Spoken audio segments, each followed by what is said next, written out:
England survived yesterday in the Euro round of 16. They score into stoppage time, and then in extra time, they score the game winner. You want to wait till the very final minutes? And I say this again, Ben, I don't know, I think you were here last year for my rant on this. Why don't we just play soccer the way you play it when you're down a goal with like 5 minutes to go? The Early Line, only on SportsGrid. I think the one comparison that I'd like to make that reminds me of Tiger is Scotty's ability to make shots on a Sunday look like shots on a Thursday. And Tiger was so good at doing that too. In the high pressure leverage moments, he didn't lose a step. You know, he was still able to hit it pin high. He's still knocking down flag sticks. He doesn't miss-hit it. Only on SportsGrid. You went to Alberta and, came back with a lot of different stories. I know that sports betting as a possibility, just like Ontario in 2022, we could see that. The other big topic was Alberta, because sure enough, we've heard lots, and we talked about it on here, that, a law was passed to allow the market to open up, and we were kind of waiting to see what was going to happen. NewsWire, only on SportsGrid. Watch out for USA and Canada in 4 years. Cricket's going to be a sport that's growing. I made my first cricket bet last week or over the weekend. I was getting a team that was leading like 150 to 5 plus odds. I'm like, I'm up 150 points and I'm getting plus odds. Where do I sign? I love this cricket stuff. What, are you kidding me? In-game live, prime time, only on SportsGrid.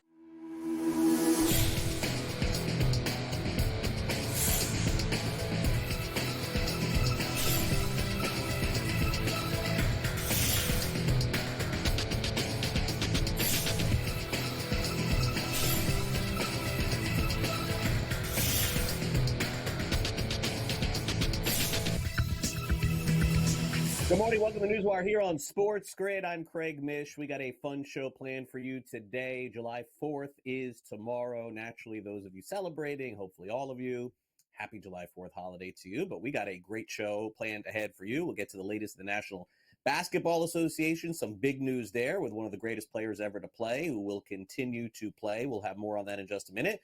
Also, how did the NBA and NHL drafts do on television and streaming?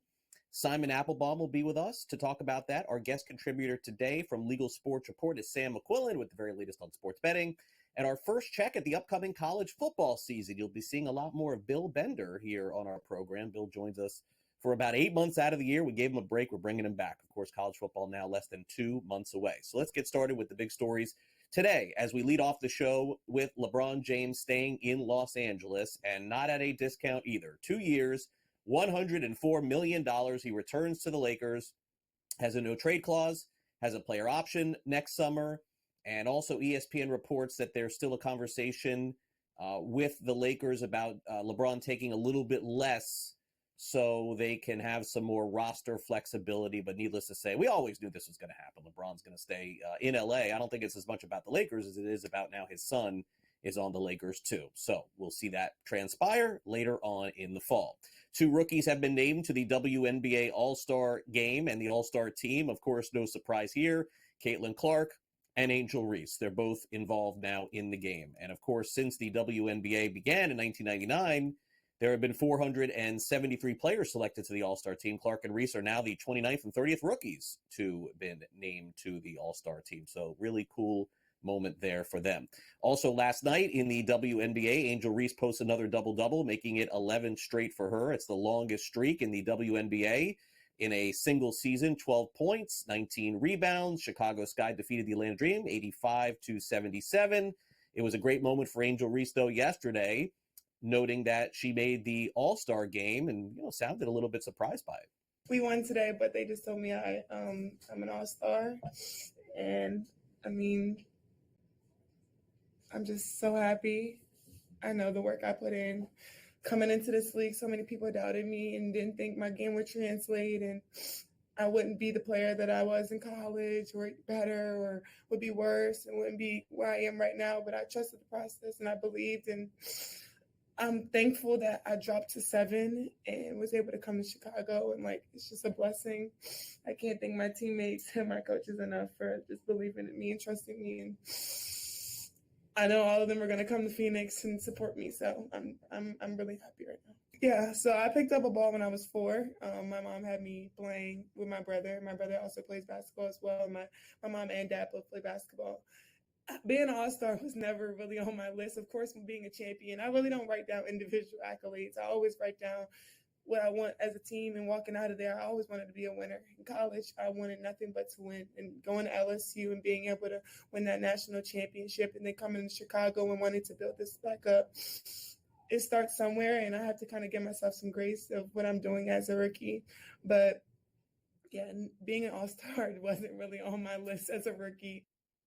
Well, it is there, and it'll be a very watched event, I would guess, coming up later in the month. Now, the Fever and Aces played last night in front of a crowd of 20,000 people, the highest attendance at the T-Mobile Arena in Las Vegas for a regular season game since 1999. And the reason, of course, it is the Indiana Fever. So Caitlin Clark on the road traveling to Las Vegas, and the Aces defeated Fever last night by a final of 88-69. Not a huge surprise there. Las Vegas, one of the best, if not the best teams in the WNBA, and naturally all the talk again after the game about who made the All-Star team. Naturally, it is Caitlin Clark, and she also talked about playing with Aja Wilson on the team. Obviously, for myself to accomplish this in my rookie year, but like I'm just lucky to be a part of these two or with these two, and like you said, like it's big for our franchise too. Like I think it just shows the talent we have, and slowly just putting that together, and the future is bright. Obviously, me and AB, like, you know, year 1 and year 2. Kelsey here is a little bit older, but other than that, like, you know, it's pretty exciting. Yeah, it'll be like, I don't think I've ever been her teammate before with even a USA basketball or anything like that. So I know people are going to be really excited about it, but I hope it doesn't take away from everybody else. Like, this is a huge accomplishment for everybody on Team USA and everybody on Team WNBA. Like, they all deserve the same praise. Like, I don't want it to take away from any of that and just be the focal point of All-Star Weekend, because that's not fair to them. And, you know, obviously this is something that's really hard to accomplish. So the best we can celebrate all of them will be great. And just going to obviously soak in the experience, because you never know if you're ever going to be able to get back there. And it'll be fun for all of us, for sure. Caitlin Clark, All-Star game. Sounds like a match made in the WNBA heaven. All right, let's talk about some of the other games last night. WNBA, the Liberty defeated the Minnesota Lynx. The final there, 76-67. New York is one of those other teams that has a great shot to win the championship this year. 17-3 now on the season. Minnesota not bad also, 14-5. Jonathan Isaac signs a 5-year, $84 million contract extension with the Orlando Magic. $17.4 million he had in his contract. He's the 12th player since 2006 to have a contract renegotiated and extended. Bit of a surprise, I think, in the NBA for the Orlando Magic. Golden State Warriors have also landed a free agent. It's Kyle Anderson. 3 years, $27 million. Warriors also used the players traded exemption for Klay Thompson to bring on Anderson. Speaking of which, with Klay Thompson leaving Golden State, his dad, Michael Thompson, weighing in on NBA radio on SiriusXM yesterday, saying that he was disappointed and was hoping that his son would end up being a Los Angeles Laker. Because, of course, Michael Thompson played for the Lakers once upon a time, winning championships with Kareem Abdul-Jabbar and Magic Johnson, but I guess not going to happen. Klay Thompson, of course, signed with Dallas. All right, the home run derby. We know Gunnar Henderson is in this thing. Can we get some other commitments? Because we're getting some non-commitments here. Shohei Ohtani yesterday saying that he is not going to participate in Texas. 27 home runs on the season. Ohtani having an MVP campaign, but again is going to be pitching at some point on a rehab. Not going to pitch in the majors, but doesn't want to take away, I guess, from that. Who knows really what the deal is there. Like I told you, if he doesn't want to do it, he says no. Brewers have made a trade. They acquire another pitcher. They just keep finding these pitchers from different teams. They made a trade for Dallas Keuchel the other day. Now they get Aaron Savali from the Rays. They traded a minor league prospect named Gregory Barrios. Savali, there's some room on the Rays starting pitching roster right now. They have a couple guys coming back from injury, so Savali goes to Milwaukee to help them. Yesterday, final score 7-2, 5-run 10th inning again for the Mets. They keep scoring in extra innings, and the Mets become the fourth team in history to score 5 runs in extra innings in back-to-back games. Pretty impressive there. Also, the Orioles on the road late last night, in case you missed it, shut out the Seattle Mariners 2-0. Seattle really needs to get some hitting. All right, quarterfinals are set in the Euros and Copa America. Netherlands and Turkey advance from round 16 at the Euros to the quarterfinals. And so group play wraps up at Copa America with an 8-team knockout stage. The favorite to win Copa America, by the way, is Argentina at plus 115. The Euro favorite is England at plus 350, but Spain is also right there. 16 former men's college basketball players, including Mario Chalmers of the Kansas Jayhawks championship team, and Sharon Collins, UConn guard Ryan Boatwright, Arizona guard Jason Terry, are suing the NCAA and other conferences for unauthorized use of their name, image, and likeness in March Madness highlights. This was not something they could do in the past, but naturally with the new NIL deals, now they can. Also, Ballybet officially launches in Massachusetts. We'll tell you what that could potentially look like with Sam McQuillan from Legal Sports Report. He's going to join us in about 15 minutes. And also Team USA's gymnastic trials on television on Sunday over on NBC averaged 7.6 million viewers, peaking at 8.2. It was the most watched Olympic trial since 2016. And those are our headlines here on the show today. Coming up next, college football making headlines.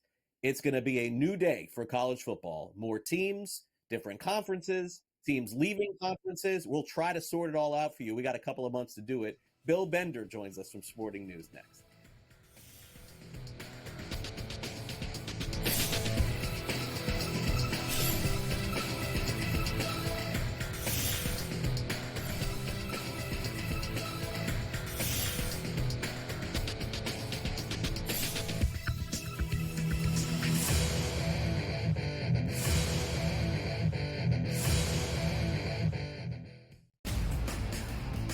England survived yesterday in the Euro round of 16. They score into stoppage time, and then in extra time, they score the game winner. You want to wait to the very final minutes? And I say this again, Ben. I don't know. I think you were here last year for my rant on this. Why don't we just play soccer the way you play it when you're down a goal with like 5 minutes to go? The Early Line. Only on SportsGrid. I think the one comparison that I'd like to make that reminds me of Tiger is Scotty's ability to make shots on a Sunday look like shots on a Thursday. And Tiger was so good at doing that too. In the high pressure leverage moments, he didn't lose a step. You know, he was still able to hit it pin high. He's still knocking down flag sticks. He doesn't miss-hit it. Only on SportsGrid.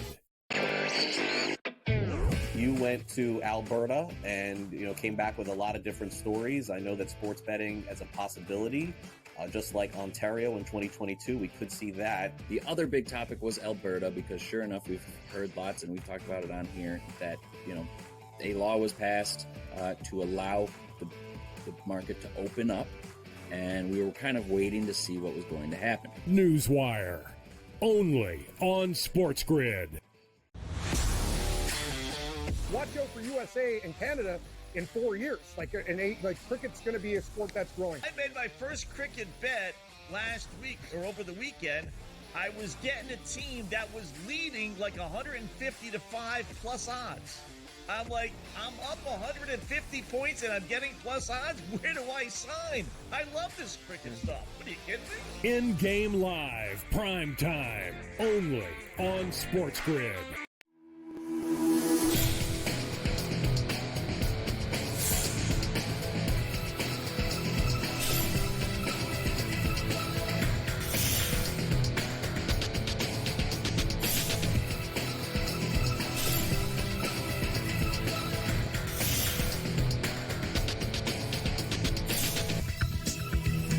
Welcome back to NewsWire here on SportsGrid. Wow, it has been a minute since we've had Bill Bender here on the show of Sporting News. He covers college football for Sporting News and also appears weekly for us. And I believe the last time we saw Bill was either late in February, maybe early March, probably even before that, I'm guessing. So it's been a few months, but it is time to wind up Bill for another college football season here on SportsGrid. We're less than now 2 months away.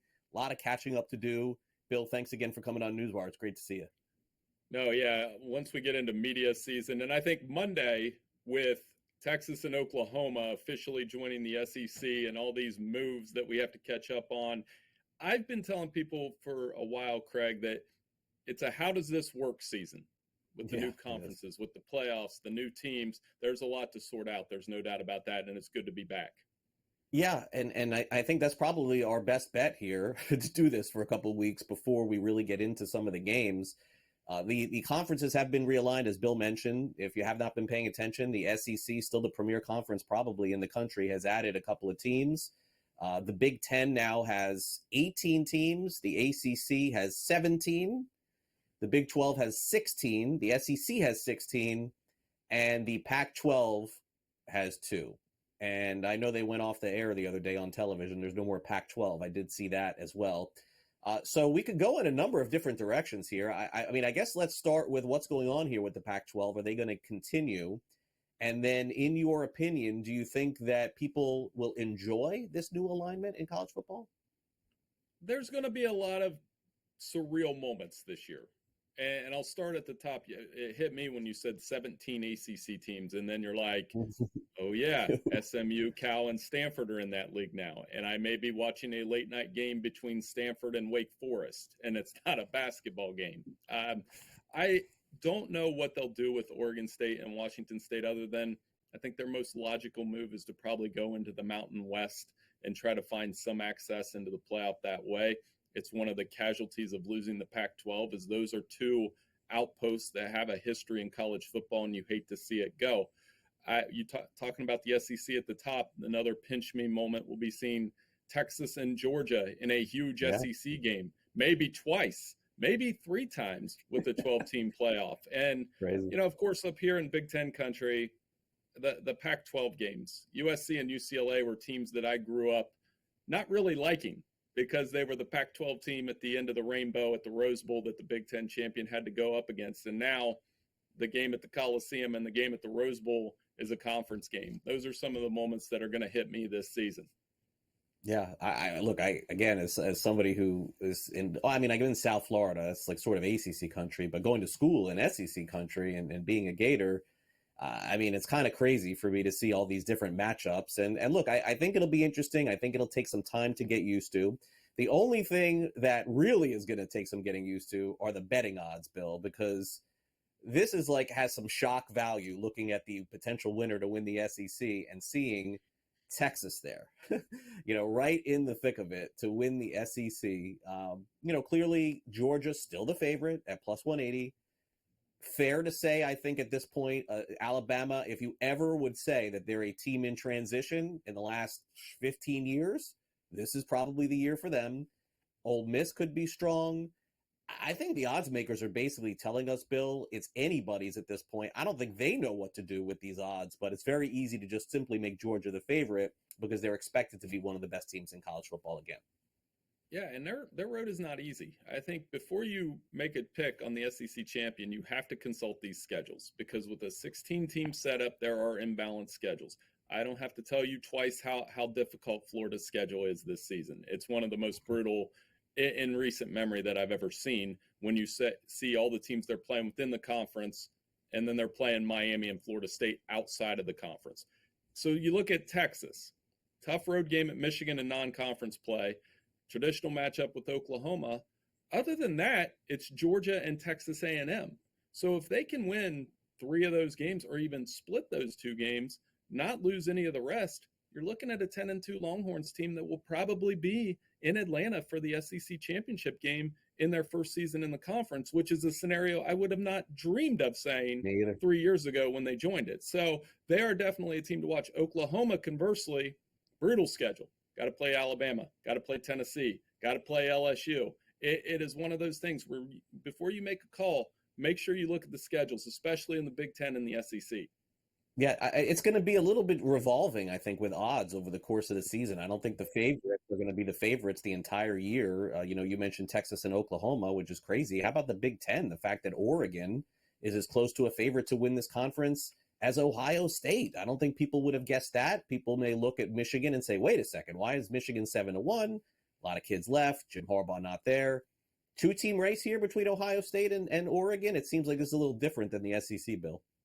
Penn State has the easiest schedule of those top four in that top tier. Michigan has the most difficult schedule and lost 13 guys to the NFL draft, not to mention Jim Harbaugh. So there will be a little bit of honeymoon/transition with Sharon Moore. It does come down to Ohio State, loaded roster, huge additions, hire Chip Kelly, all in year for the Buckeyes. I think they'll get to Indianapolis, and they do play at Oregon on October 12th. Another pinch me moment for me because I would have never dreamed. By the way, I turned 45 that day, and I'm going to be watching a huge Big Ten game against Ohio State at Autzen Stadium, and I'm going to say, man, I'm getting old. But I think Ohio State and Oregon, another scenario where they could play 1, 2, maybe even 3 times with this 12-team setup. Those are the two bets in the Big Ten for me. All right, let's cap it off real quick with the Big 12. Utah's got to be the class. I know they have one of the strongest junior-senior classes coming back in all of college football this season. Everyone says they got a shot to win the championship, Bill. They're 3-1 to win the Big 12. Kansas State is right there, too. Yeah, Utah, really interesting team to me. Got Cam Rising back, going to be in the mix. I like Kansas State with the experience they have, but watch Oklahoma State. All 5 offensive linemen back, Ollie Gordon in the backfield, and this team waiting for Texas and Oklahoma to get out of the conference. The Cowboys are an interesting sleeper to me. All right. Well, next week with Bill, we'll do the ACC. There's just too many teams. Not enough time here on the show to do every single conference. Bill, have a great holiday, July 4th. We'll see you soon. Thank you so much. All right. SportsGrid Sound Off coming up next right here on NewsWire. Don't forget.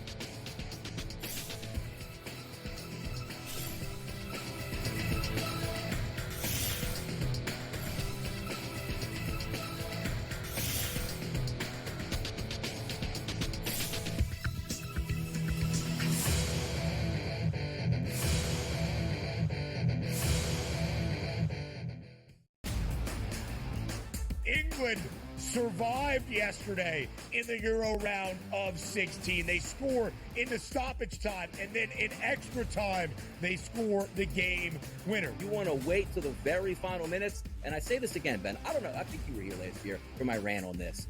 Why don't we just play soccer the way you play it when you're down a goal with like 5 minutes to go?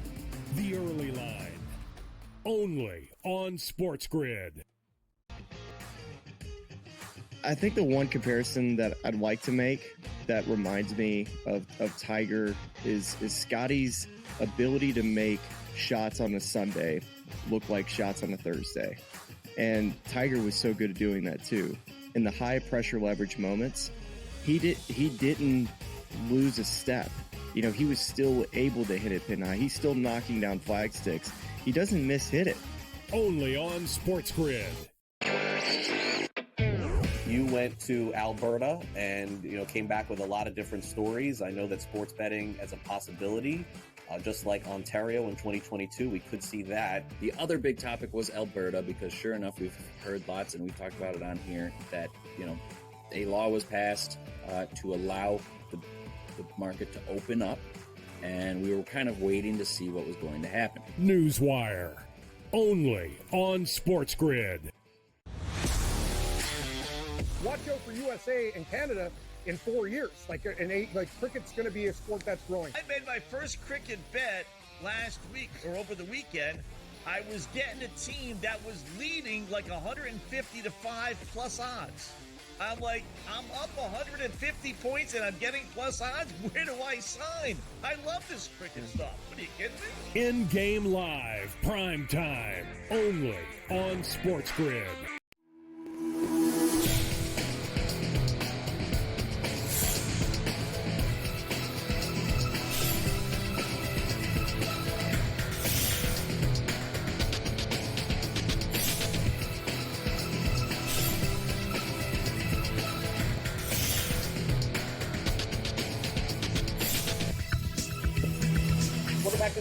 Here on SportsGrid, coming up very soon. In fact, if I'm not mistaken, next week, I believe the NBA Summer League begins. So it's going to be our first look at all of these rookies in the NBA, and naturally the first look at some of these kids who were drafted at the top. But I think most of the attention, as probably most people would figure, will be on Bronny James, who will make his debut. I believe the Lakers play on the 12th of July, if I'm not mistaken. So This means that getting ahead of the summer league, the kids talk.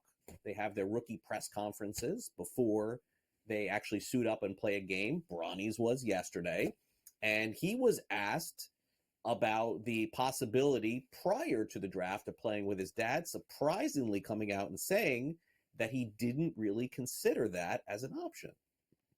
What about the timing to come into this year's draft compelled you to make that decision? And then how much of a consideration was, well, my father's still an active player? For me, I always try to put that narrative of me trying to get my name out for myself. But just coming in and trying to get better, Rob has told me that there's a great development system here. So I just want to come in and get my work in and get better every day. But I never really had a thought of, me going to play with my dad, but that's always, there to, take part of, but that wasn't the main focus of mine to do. Yeah, all eyes on Bronny coming up next week. By the way, the weather in Las Vegas for the Summer League is supposed to be over 110 degrees. Now, they play indoors, so it doesn't matter. But next week in Las Vegas, for those of you who are big Vegas fans and sports bettors, you may want to stay cool next week. It's supposed to be hot. Of course, we'll hear from Bronny, I am sure, next week after one of the games. Well, meanwhile, one of the teams that we're keeping an eye on in NBA free agency are the Chicago Bulls, one of the more important teams, making a trade last week with Alex Caruso going to Oklahoma City for Josh Giddey. And Kevin Walsh, our resident expert here on all things NBA, talked about some of the possibilities that the Bulls could have ahead of them this summer. NBA free agency underway, social media, always trying to figure out who holds the cards for the next move. And it very well could be the Chicago Bulls. The Bulls are actually lining up as one of the most important teams this offseason, not because of moves they're making to make themselves better, but make other teams better. It started when Caruso ended up with Oklahoma City. The next big chip could be Zach LaVine, a former All-Star that seemingly comes with a first-round pick, not cost a first-round pick. Nikola Vucevic could be sold off. Lonzo Ball could hit the buyout market. And DeMar DeRozan might be the only thing that could save this Lakers offseason. The Miami Heat are entering the mix as well. Out of nowhere, a non-contending Chicago Bulls roster is holding the NBA hostage. We'll see what plays out next. Craig, back to you. All right, thanks, Kevin. Great stuff, as always. One of the other teams that's looking to make somewhat of a splash in the NBA has got to be the Houston Rockets. They've been losing for a while now. I mean, the old days of them winning games certainly went away with James Harden and company.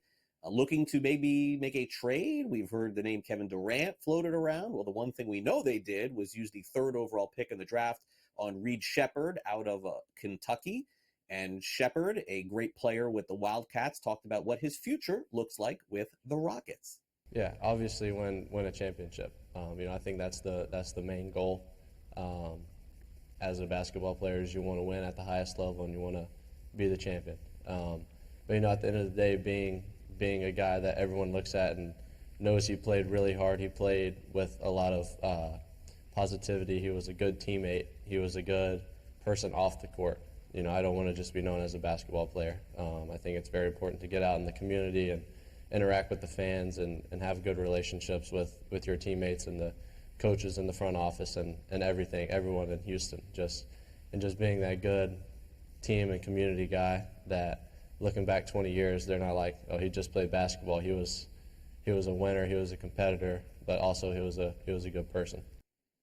Big ad for the Rockets in the draft. Also, a quick note from ESPN, a couple of big ads to J.J. Redick's coaching staff with the Los Angeles Lakers. He has two former NBA coaches reportedly joining his staff. Nate McMillan is one. Scott Brooks is the other. Two former head coaches in the NBA going to the Lakers, and first-time head coach J.J. Redick. Coming up next, Bally Bet launches in Massachusetts. Sam McQuillan dives into that topic and a whole lot more next.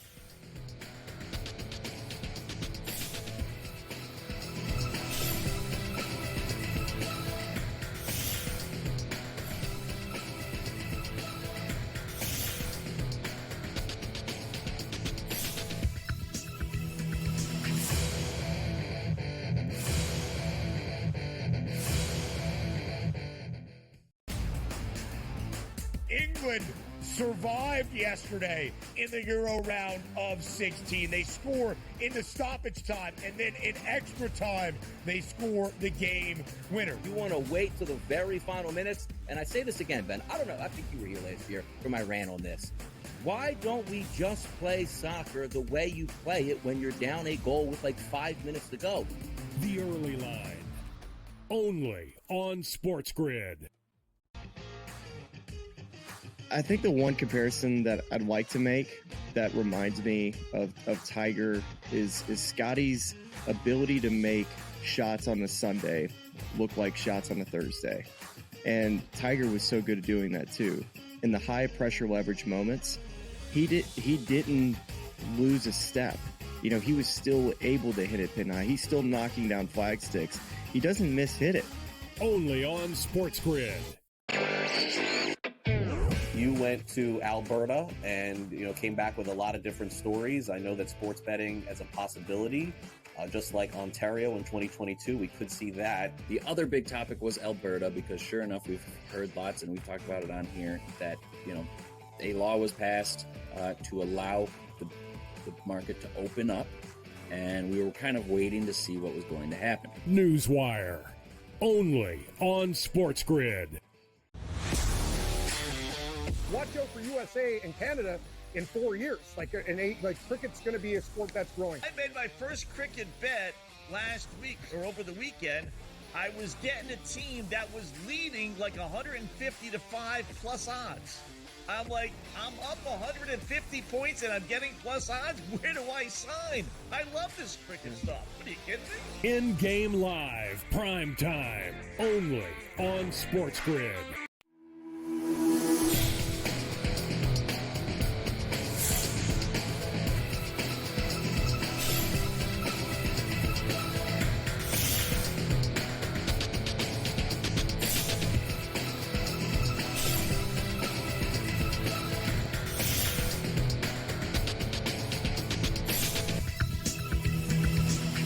Welcome back to NewsWire here on SportsGrid. Let's bring in Sam McQuillan from Legal Sports Report as we get into the very latest in sports betting. And Sam, let's start off with the big news yesterday.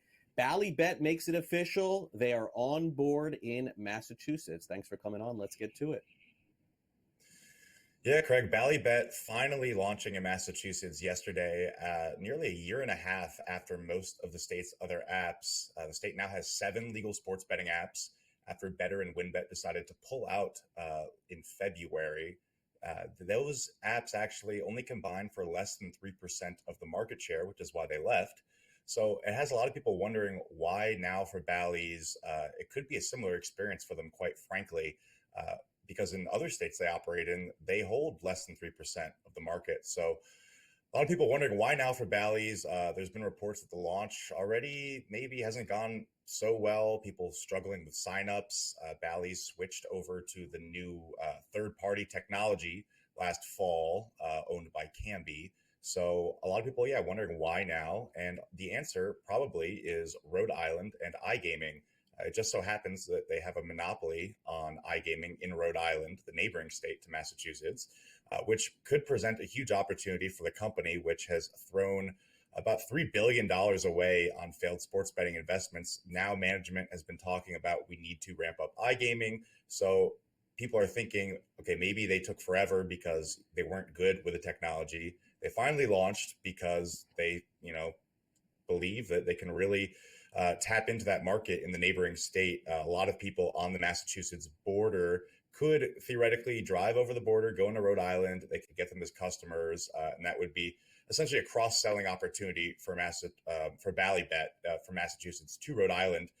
But it means Bally had to put up a lot of money up front. It cost about $1 million for the license in Massachusetts. So they already paid that. I guess they had to eventually launch. But yeah, it's kind of a strange scenario in terms of having Ballybet join these states. I'd be surprised if they did better than those operators like WynnBET and Betr, which eventually left. So yeah, we'll have to see, how they do going forward. But kind of an interesting, reason for them to launch in Massachusetts. I think that it'll be an interesting dynamic to see if Ballybet can actually succeed in a big way in any state. Massachusetts seems to be one with a little bit of an opening, so we will see. All right, latest on some expectations for DraftKings. Let's get to some of the quarterly reports. U.S. Open, Major League Baseball, a lot of opportunities still to bet on sports. Not the primary ones, of course. It's summertime, a little bit different, Sam. Yeah, Deutsche Bank, one of the leading Wall Street firms, lowered its expectations for DraftKings this quarter due to what they called higher anticipated customer acquisition costs from launching in states like North Carolina. And like you alluded to, Craig, customer-friendly outcomes from the U.S. Open and Major League Baseball. So DraftKings had targeted their structural hold. This is, the percent of money that a sportsbook keeps for the year to be 10.5%. But already analysts like the ones at Deutsche Bank are coming out saying they had a really bad quarter. They were hit pretty hard. And if you recall, I think we talked about this in the fourth quarter as well. I think they had a slightly better Q1. So they've been getting kind of hit hard. Bryson DeChambeau was plus 5,000 to win the U.S. Open. He was the second most bet on in terms of money and handle at most books, with about 12% of the tickets and 21% of the money at DraftKings. So that's a lot of money that they lost on golf there. And then, Craig, I'll pitch this one to you. Seems like they've been getting killed in Major League Baseball. What's going on there recently? Have there been a lot of favorites winning? I haven't been following what's going on with the MLB. No, I think that what you're seeing is a lot of huge numbers, a lot of minus 300s, minus 250s, and really the way that the sports books are, sort of adjusting the odds, because there's several teams that don't even have named starting pitchers going into the games. There's been this rash of injuries, and the Brewers, by the way, they made a trade for a pitcher today, Sam. It's the 16th starting pitcher they have used. We are not even at the All-Star break. So when they're adjusting these odds, if you have a pitcher of any consequence going against a pitcher that is just coming up, or maybe in a trade or something else, they got to make the odds minus 300. You're seeing minus 250s and minus 300s more than you ever have. So that dynamic has changed the way that people have to bet on it. And, and maybe that's a part of it as well. All right, let's get to New Jersey. And, obviously the update there is, college sports is coming, Sam. We're less than 2 months away from the beginning of the college football season. And I know yesterday we talked a little bit on the show, maybe you can expand about the possibility of New Jersey getting college sports back on their sports betting apps again. Yeah, Assemblyman Michael Venezia introduced a constitutional amendment last week that would allow people in New Jersey to bet on New Jersey college teams.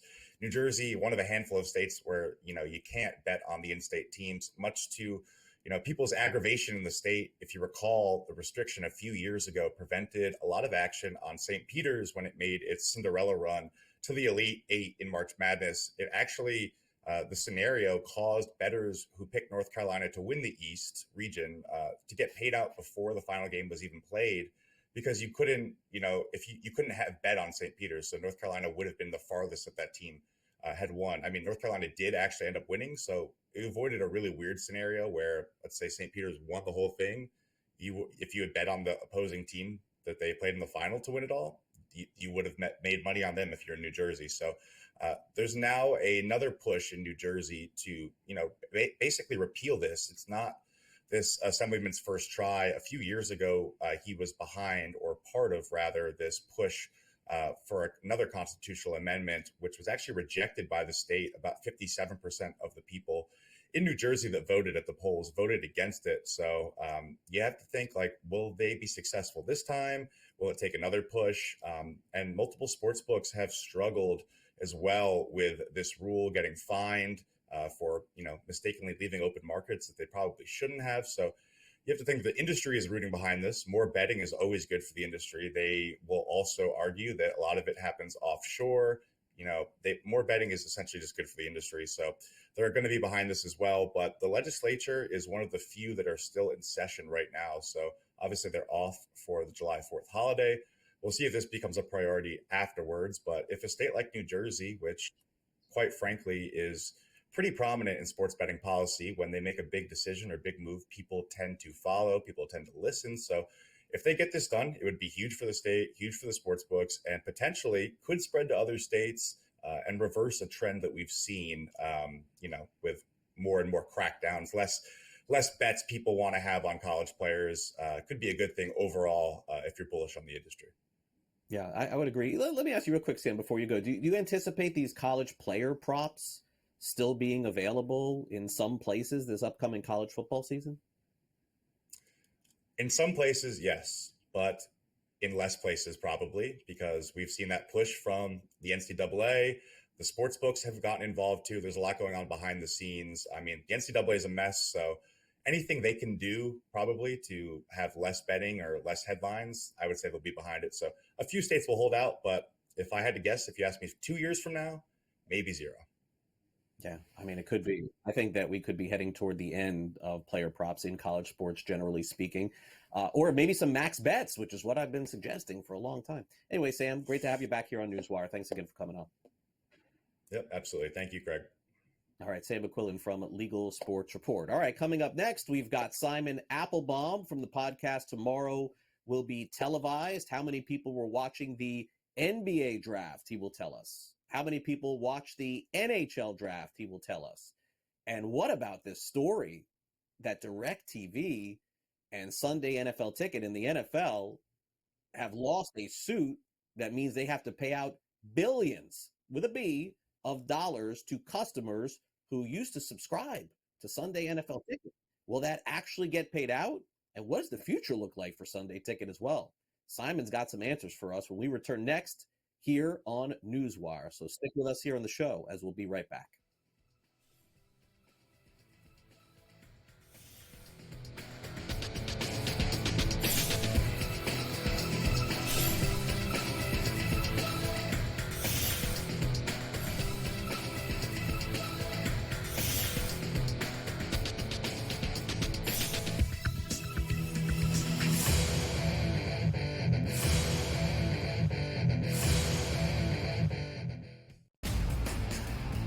England survived yesterday in the Euro round of 16. They score in the stoppage time, and then in extra time, they score the game winner. You want to wait to the very final minutes? And I say this again, Ben, I don't know, I think you were here last year for my rant on this. Why don't we just play soccer the way you play it when you're down a goal with like 5 minutes to go? The Early Line, only on SportsGrid. I think the one comparison that I'd like to make that reminds me of Tiger is Scotty's ability to make shots on a Sunday look like shots on a Thursday. And Tiger was so good at doing that too. In the high pressure leverage moments, he didn't lose a step. You know, he was still able to hit it pin high. He's still knocking down flag sticks. He doesn't miss hit it. Only on SportsGrid. You went to Alberta and, came back with a lot of different stories. I know that sports betting as a possibility, just like Ontario in 2022, we could see that. The other big topic was Alberta, because sure enough, we've heard lots and we've talked about it on here that, a law was passed to allow the market to open up, and we were kind of waiting to see what was going to happen. NewsWire, only on SportsGrid. Watch out for USA and Canada in 4 years. Cricket's going to be a sport that's growing. I made my first cricket bet last week or over the weekend. I was getting a team that was leading like 150 to 5 plus odds. I'm like, I'm up 150 points and I'm getting plus odds. Where do I sign? I love this cricket stuff. What are you kidding me? In-game live, prime time, only on SportsGrid.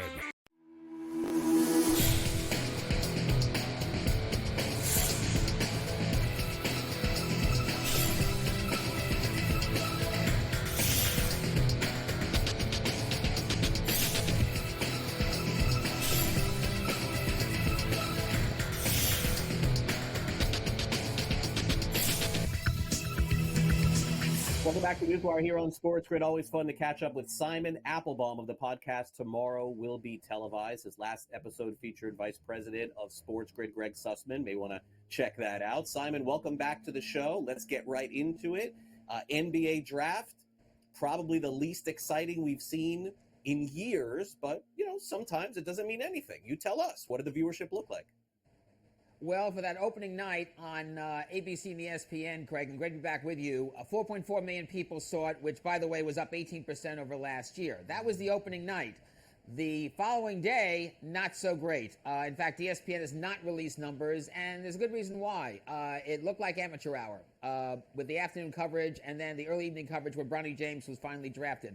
The problem was that when the opening night was at the Barclays Center in Brooklyn, the second day was held at ESPN South Street Seaport Studios, where they do Unsportsmanlike, they do First Take, they do other shows, Around the Horn, Pardon the Regiment, and so forth.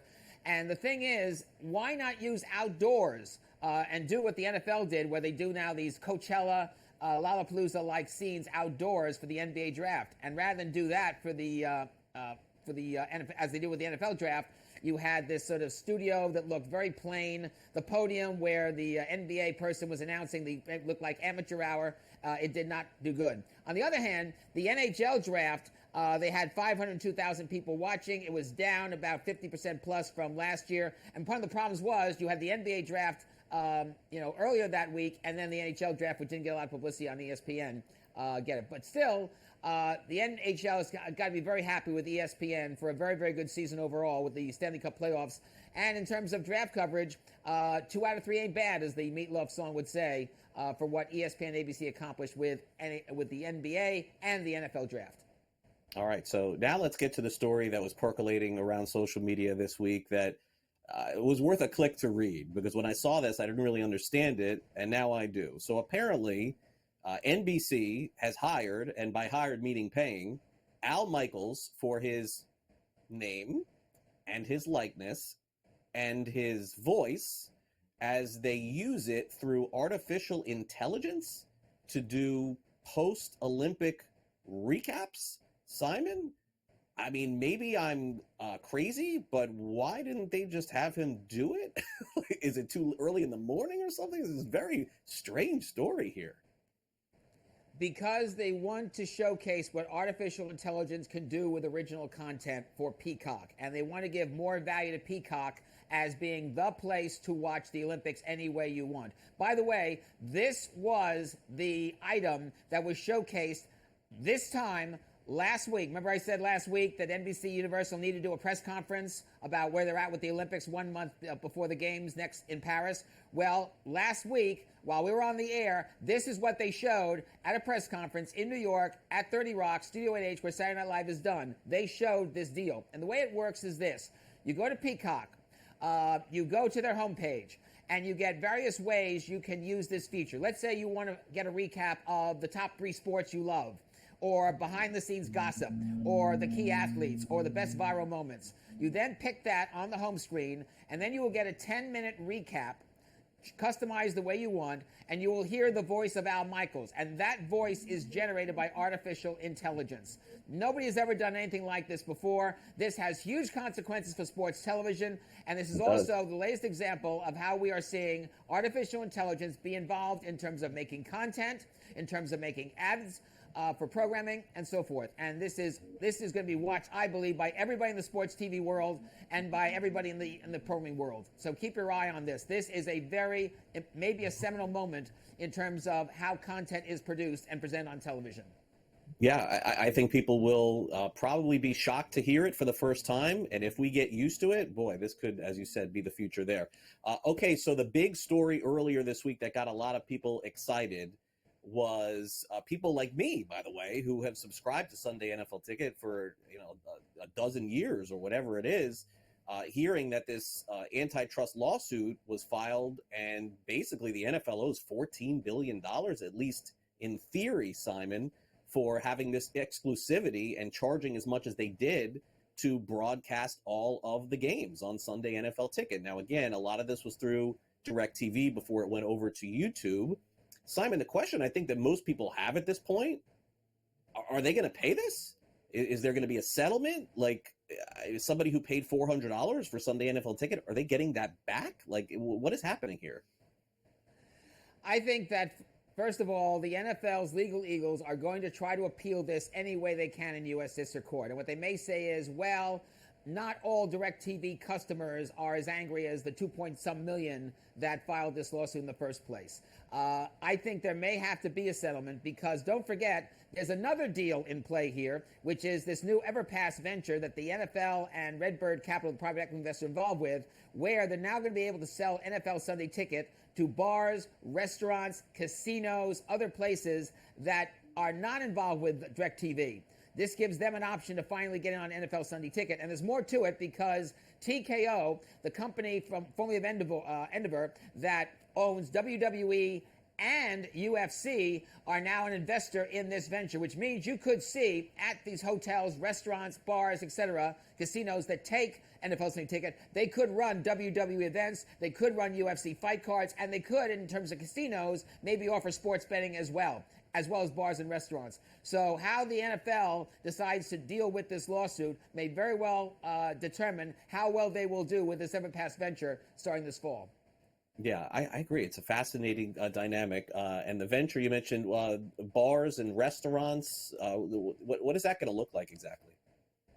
Well, if you're a bar and restaurant that already offers NFL Sunday Ticket through DirecTV, no problem. You still will because they still have a commercial contract with the NFL. If you're not, you will be able through Everpass to get NFL Sunday Ticket and run it. Gotcha. Okay, makes sense. All right, Simon, thanks again for coming on. Have a great holiday, July 4th. We're out of time, unfortunately. Appreciate you coming on.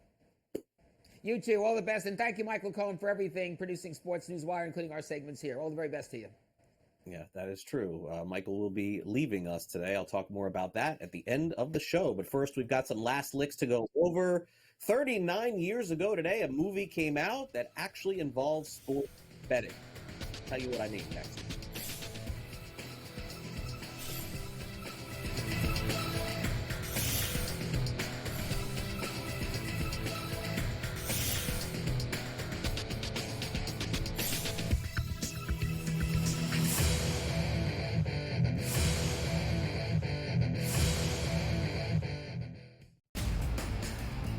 England survived yesterday in the Euro round of 16. They score in the stoppage time, and then in extra time, they score the game winner. You want to wait to the very final minutes? And I say this again, Ben. I don't know. I think you were here last year for my rant on this. Why don't we just play soccer the way you play it when you're down a goal with like 5 minutes to go? The Early Line. Only on SportsGrid. I think the one comparison that I'd like to make that reminds me of Tiger is Scotty's ability to make shots on a Sunday look like shots on a Thursday. And Tiger was so good at doing that too. In the high pressure leverage moments, he didn't lose a step. You know, he was still able to hit it pin high. He's still knocking down flag sticks. He doesn't miss hit it. Only on SportsGrid.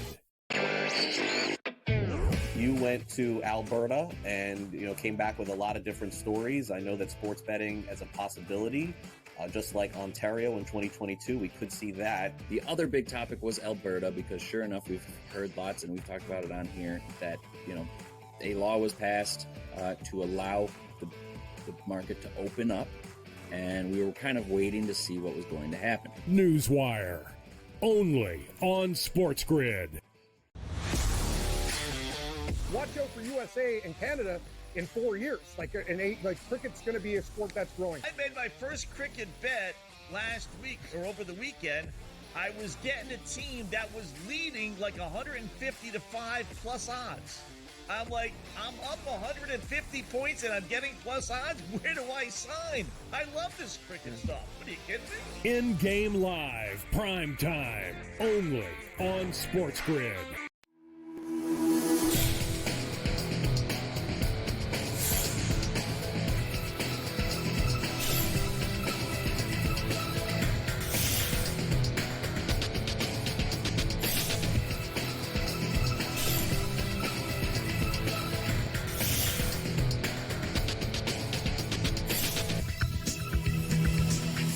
Welcome back to NewsWire here on SportsGrid. Got a lot of topics to cover, some really good ones as well. So let's get right into it. It's time now for some last licks.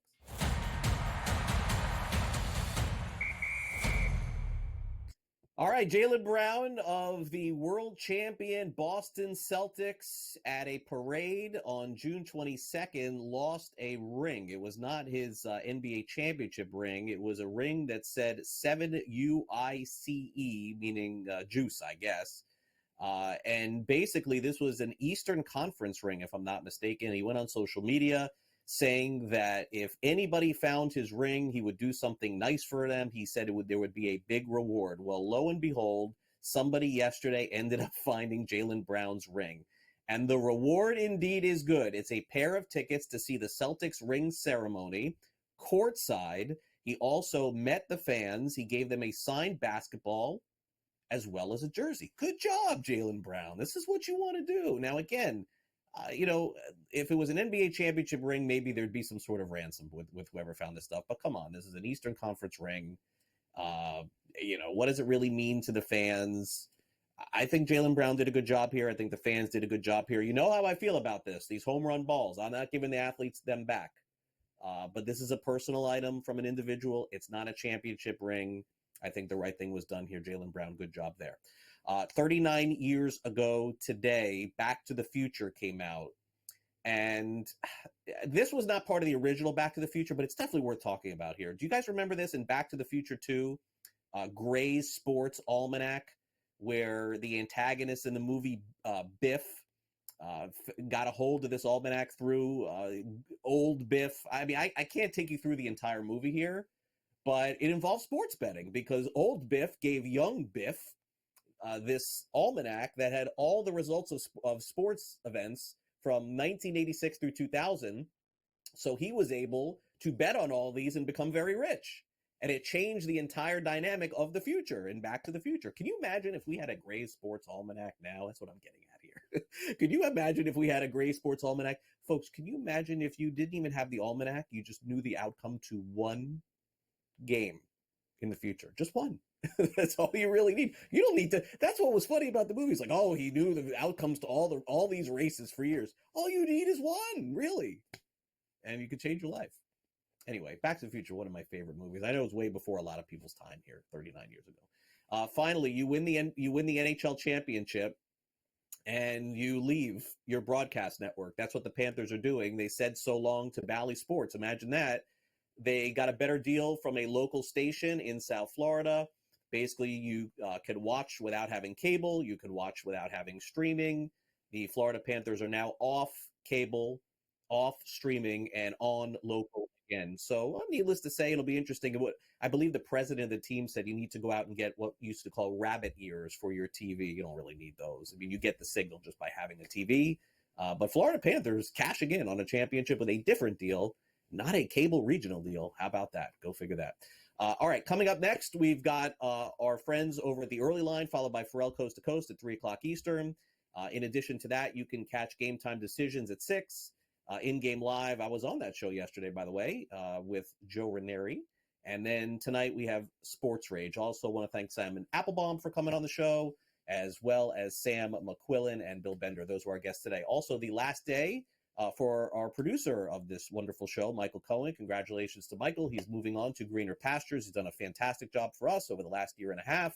He will be great as well. Our executive producer, John Shames, additionally, not going to the very same place, but also his last day here on NewsWire. Those guys have done a fantastic job helping out, producing shows for me here on SportsGrid over the last couple of years. So, fellas, so long to you. Thank you for all that you've certainly done for me here on this show, and definitely wish you all the best, whatever your next ventures will be. Now, as far as me, I ain't going anywhere, right? Like Leonardo DiCaprio, I'm staying right here. So our next edition of NewsWire, folks, just get out your calendars here. Okay, so I'm going to help you understand this. Tomorrow is July 4th, so we got no show. We do have a show July 5th. It will be a fun show for you. We'll recap all the best stories from the first half of the year. That will be on Friday, July 5th, 11 a.m. Eastern. So make sure you tune into that. And then I will be with you guys and girls for our Saturday morning edition of Fantasy Sports Today. And then we're right back at it next week again. So hope you enjoy your July 4th holiday. Folks, do not set off fireworks by yourself if you don't know what you're doing. We see this every year. Be careful, okay? Go somewhere and watch the fireworks instead. And have a great July 4th. I'll see you back here Friday morning. Have a great one.